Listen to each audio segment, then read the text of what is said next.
Hello, Narnach here. Welcome back to Path of Exile. We are playing in the Harbinger League as a solo self-found Dark Pact Necromancer, and today we're gonna run the Shipyard map, tier 12.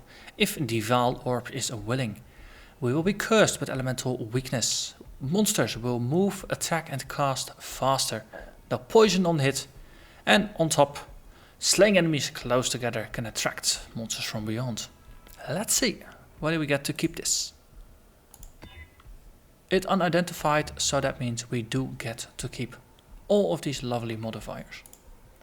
But we do get a 30% quantity bonus on top. So let's have some fun in the Shipyard.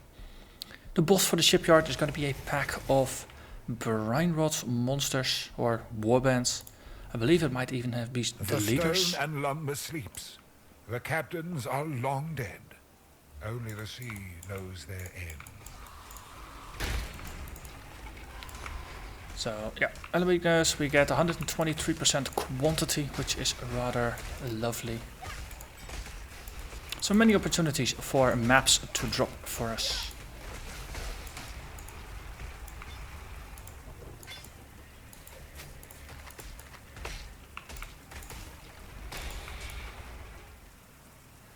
So this seems to have some docks-based inspiration. Let's not get surrounded too much. Monsters naturally hit rather hard already. No need to put myself too much into harm's way to amp that up. So why are you picking a fight there all by your lonesome, you silly skeleton?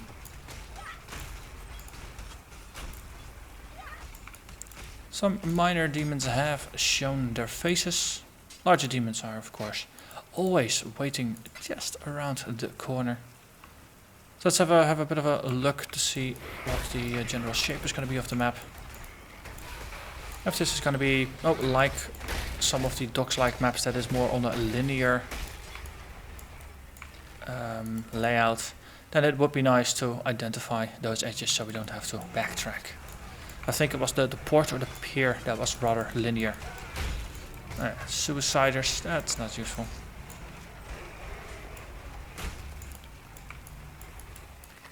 So one of the things that is going to be useful is to regularly blow up corpses. So when we spawn a behemoth or something, then at least we've already blown up most of the corpses, so they can't be used against us.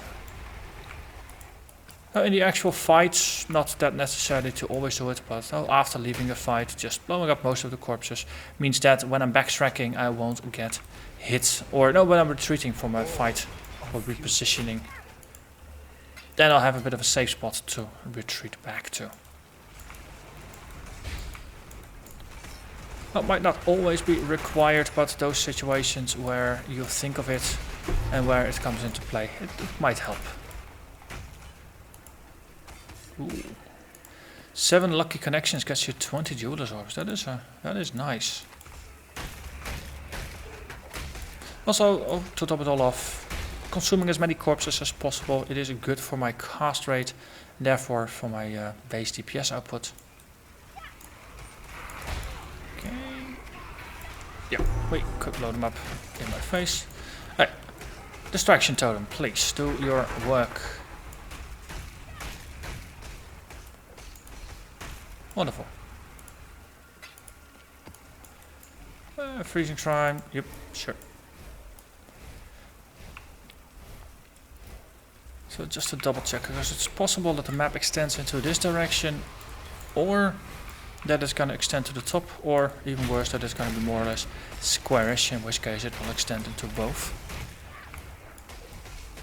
Okay, got a minor demon spawn. Unfortunately, minor is all we're gonna get here. Most of the time when I'm playing a Beyond map, I get one major demon. That's often how far my luck extends. And going for double Beyond with a large increase to pack size is of course the dream. Oh, now I'm the Bending Stone. Oh, sorry, I overlooked you and you're already halfway dead. That's... I'll uncivil of me. Here, let me just highlight you a little bit. You stand out rather well behind on that blue. And then we're gonna murder you. Bye bye. Naem bends no more.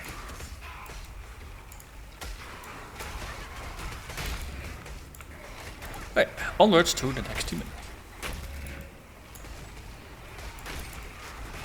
Well, Naem with the jumping around, it can be rather scary, especially when you don't have a small army of distractions running around, because then of course he'll always be jumping for you. In my case, if there's 9 skeletons out, there's a 1 in 10 chance that he'll go after me.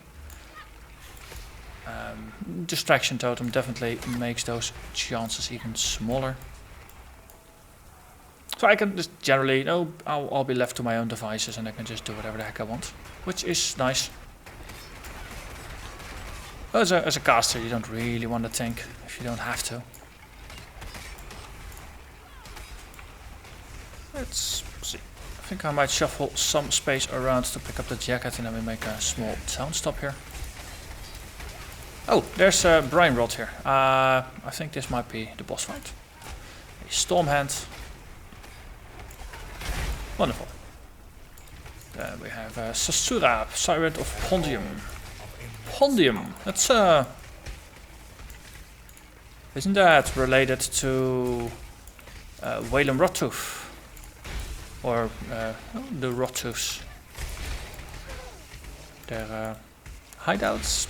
Pirate Cove, something. I don't know. How do you call pirate lair? Either way, I think my life got way lower than I would prefer it to be. So, even though Lightning Tendrils doesn't really have a reputation as a fearsome skill, and enemies are using it, it's best beware. Just put a decoy totem up, put some skellies up. Slow you down a little bit. Slow you down a little bit more. Oh. Definitely that AoE really good at knocking through skellies. And I think I'll just have to face the music here. And okay. Was gonna say and just face tank it and kill it, but oh boy. A mobile foe that's aggressive. Definitely not to my advantage. If I stand too close for too long, that's gonna end me. Oh. Okay, out of flasks, that's not good. Let's spread some skellies around, so that's gonna help a little bit. Put the totem down. Just need to put my decoy totem up most of the time, so I won't be the target. This is a wily foe. So best to be as wily as that one. Spread my things around. And not stand too close. That's not a race. There's no time limit. So best to just try not to be where the enemy is and just do damage in slow bites at a time. Because that kind of works.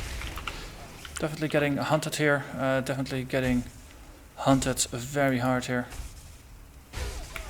Oh. See? Out of mana.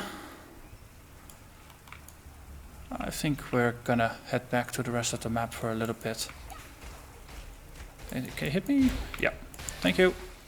So, just to refill my mana a little bit and then we can do some kills for the chargers. I think we might have woken up something that enjoys corpses. Let's clear some corpses here.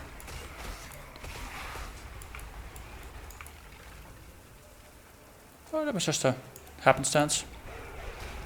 Either way, my flasks have been refilled. Put up a portal here and head back into the fray. I think we were fighting around the corner here. So, yep, that way. Cool.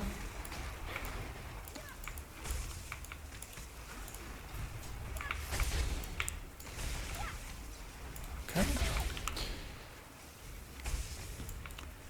Spread my skellies around, and that way there's gonna be more targets. Decoy totem.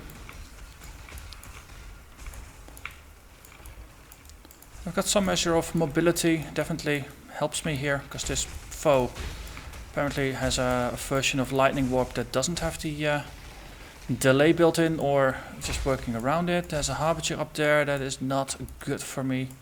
Harbingers are scary, in combination with scary bosses. Also very happy this is a boss that doesn't have a locked up arena. Oh, whoa, whoa, whoa, whoa. Whoa, whoa, whoa, whoa, whoa, whoa, whoa, whoa, whoa, whoa. I'm getting way too many close calls here. Way too many.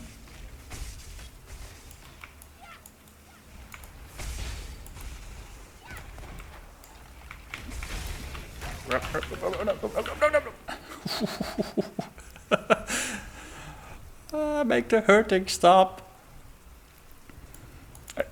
You, please. Thank you. No portable flask charges. So in the Ivory Temple episode I did mention that leaving monsters on the map was very useful for rebuilding flask charges, Vaal skills, things like that. I still stand by it, and this is probably a good application of that idea. I think I'm gonna leave your Death and Desire alone for a moment. Army of the Damned is alive again. Good. So we have a whole army of distractions.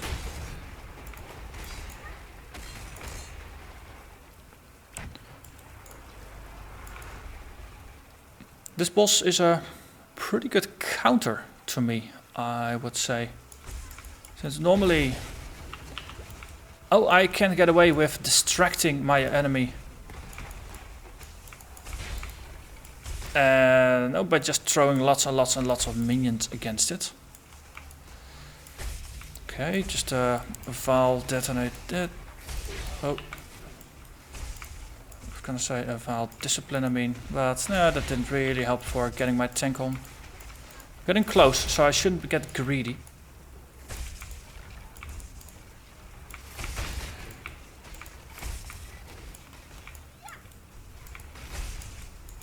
Yep. And she does go for the decoy totem, so if she's going to me and I put the decoy totem somewhere else, then chances are she's gonna go for it.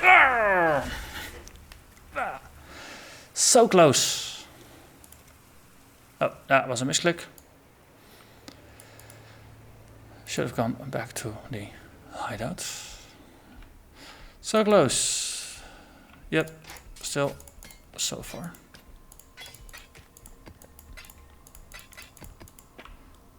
But yeah, with all that teleporting around, the boss is so incredibly aggressive. It's and the damage output is high. I suspect boss might have some resistance piercing or something along those lines going on, since I am overcapped against lightning. And no, it did seem like lightning damage was what was happening there. And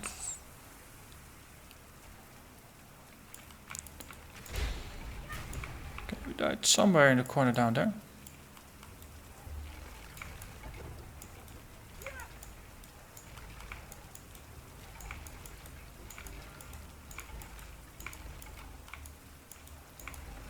Hello, boss lady.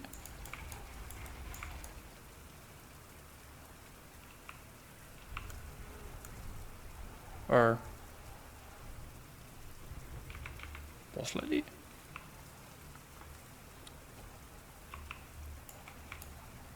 Okay. That's not the boss lady, but Nemesis mods. Scary nonetheless. Yeah, that's odd. Maybe maybe the goal here is to defeat multiple of the entirety of the warband, and that's why it didn't trigger. Remember, I accidentally killed her. Can't imagine the skeletons doing enough damage to actually finish her off, but yeah, we're quite now.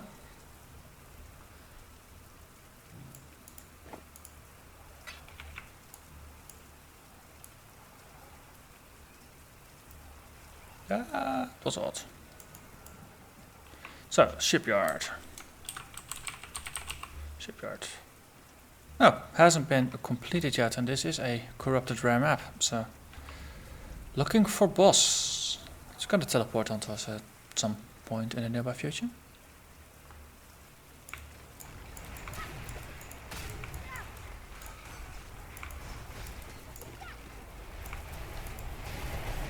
But yeah, burst damage without opportunities to get away from the damage. That's something I don't deal very well with.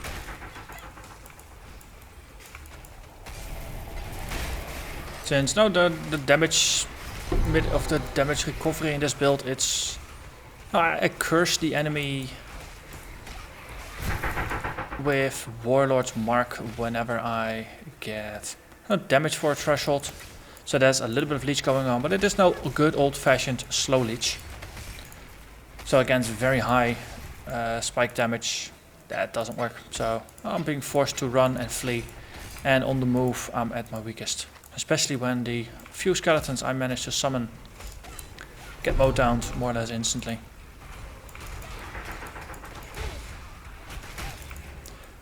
On the other hand, when I do manage to flip things around, when I put down enough bodies on the floor that actually stay alive, then I can apply my damage pretty well from a distance. Otherwise, yeah, that's okay,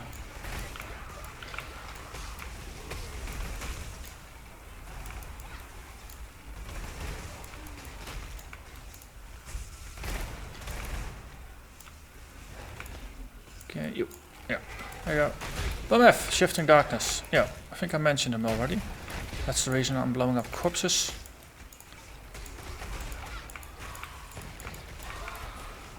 Because of course, Vaal Detonate Dead is not a good thing when used against you. But at least we did get ourselves a second demon today. I do enjoy that.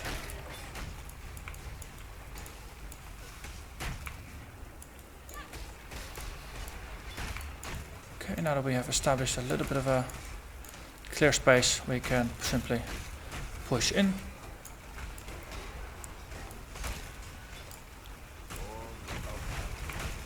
Oh, that's oh.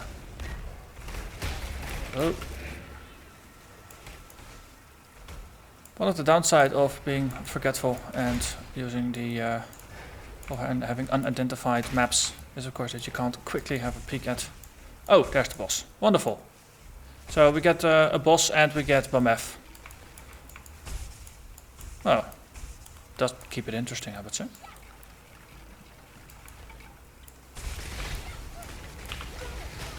Oh. Okay. Just enough damage. No. Come on. You're really nearly there. Just a sliver of health. Wonderful. Ow! Unidentified rare T12, Shipyard, and Warlord Susara, Siren of Pondium. Guess there's a achievement for killing all of the Warlords. Okay, and that is enough items for a quick loot run. Now we're gonna go back and murder BMF. At least we're getting some decent rewards here. Okay, lots and lots of rares. And there is Buddy BMF. Okay. He's a summoner, I'm a summoner. Should be understanding of each other. Oh, well, there's understanding and there's understanding. I like it when he's dead. That's a good understanding to have with a greater demon, I would say. Oh, him dead, me dead. Hello, Katarina.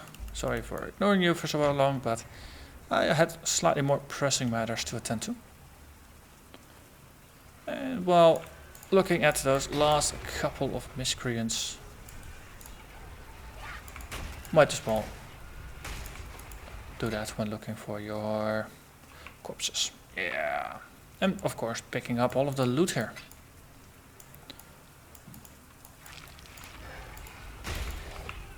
Eight mobs. Oh wait, these are the instantly hostile enemies rather than... Ooh, that's maybe a little too much.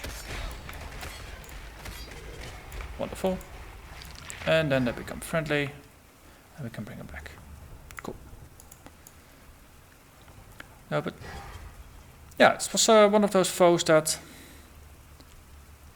moving around very, very quickly. Now, whenever I'm on the run, that has been my counter.